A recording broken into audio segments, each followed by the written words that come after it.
Bayangkan menara ATC bandara mengalami gangguan dan akhirnya terputus komunikasinya dengan pilot. Atau ketika kita menelepon layanan darurat ambulan, tiba-tiba sambungannya terputus. Ini bisa terjadi karena produk telekomunikasi yang digunakan mungkin bandwidth-nya tidak sesuai dengan ketentuan.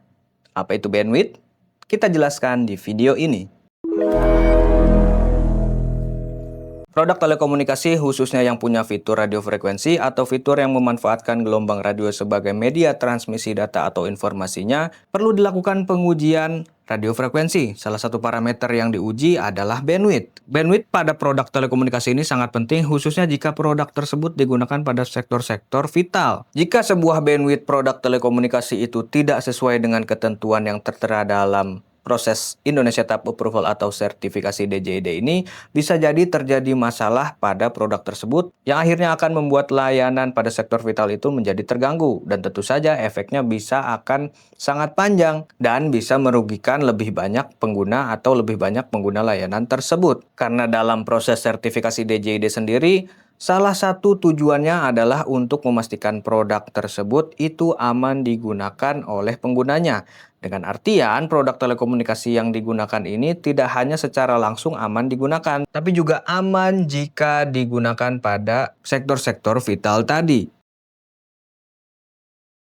Bandwidth sendiri dikenal secara umum dalam sistem jaringan. Jika kita baca dari berbagai sumber, bandwidth ini dibagi menjadi dua jenis, ada bandwidth analog dan bandwidth digital. Pada pengukuran bandwidth analog ini pada umumnya adalah dengan mengukur rentang frekuensi tertinggi dan terendah dari sebuah proses transmisi data dalam gelombang elektromagnetik. Sementara pada bandwidth digital itu pada umumnya adalah mengukur kapasitas dari gelombang elektromagnetik sebagai media transmisi data atau informasinya. Nantinya yang diukur adalah berapa banyak data yang bisa disalurkan atau ditransmisikan lewat jalur tersebut. Namun pada intinya, kedua pengukuran ini sama-sama mengukur kapasitas sebuah saluran dalam sistem gelombang elektromagnetik yang mana nantinya juga akan mempengaruhi seberapa banyak data yang bisa ditransmisikan dalam satu waktu.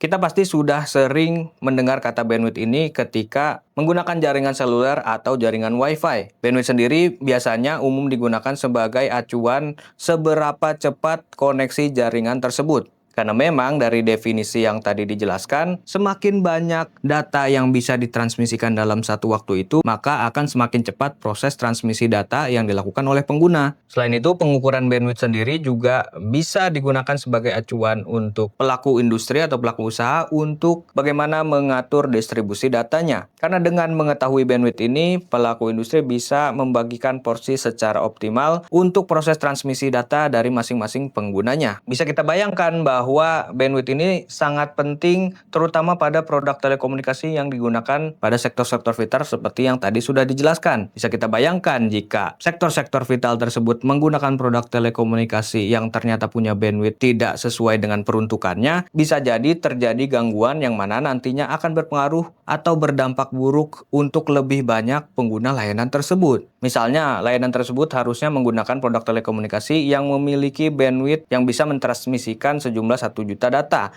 Namun ternyata layanan tersebut menggunakan produk telekomunikasi yang memiliki kemampuan bandwidth hanya 500.000 data dalam satu waktu. Dan tentu saja ini akan terjadi kemacetan yang akhirnya proses transmisi data dari pengguna ke layanan tersebut menjadi semakin lama atau bisa terputus di tengah jalan dan ini tentu saja akan merugikan.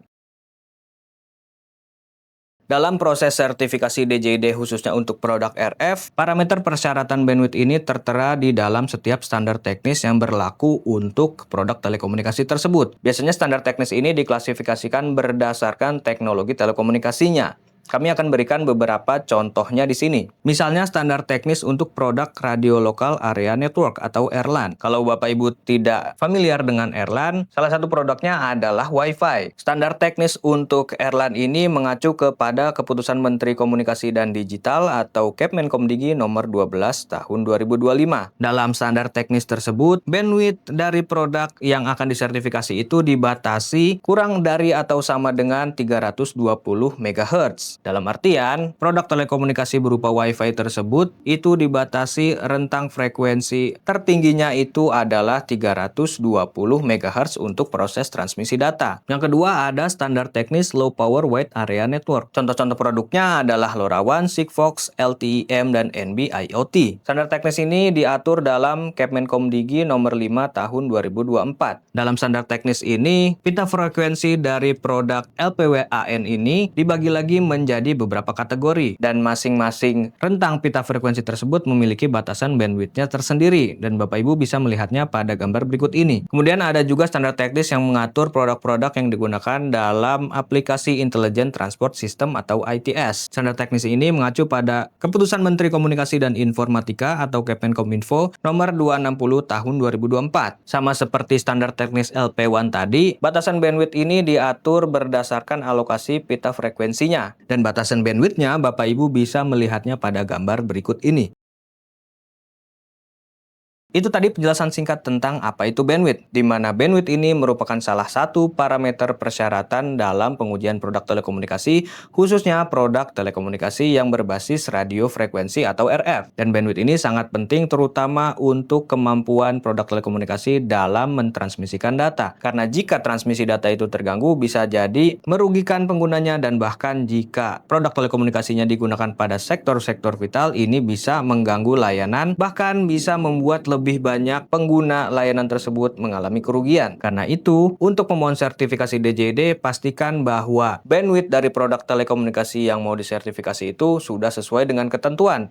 Caranya, Bapak Ibu harus memahami betul-betul regulasi standar teknis yang berlaku untuk produk telekomunikasi tersebut. Jika memiliki pertanyaan lebih lanjut tentang persyaratan teknis ini, Bapak Ibu bisa menghubungi di Multi Indonesia sebagai penyedia jasa sertifikasi DJID. Karena kami berpengalaman dari tahun 2008 mendampingi proses sertifikasi DJID ini. Bapak Ibu tinggal mengirimkan spesifikasi produk yang mau disertifikasi, lalu kami akan memberikan detail apa saja pengujian yang dilakukan berikut persyaratannya. Jadi, kegagalan pengujian dalam proses sertifikasi DJID ini bisa diantisipasi sejak awal. Jika Bapak Ibu ingin mengetahui lebih banyak tentang Indonesia Type Approval atau sertifikasi DJID, produk telekomunikasi, dan update tentang teknologi lainnya, subscribe channel kami. Sampai jumpa di video selanjutnya.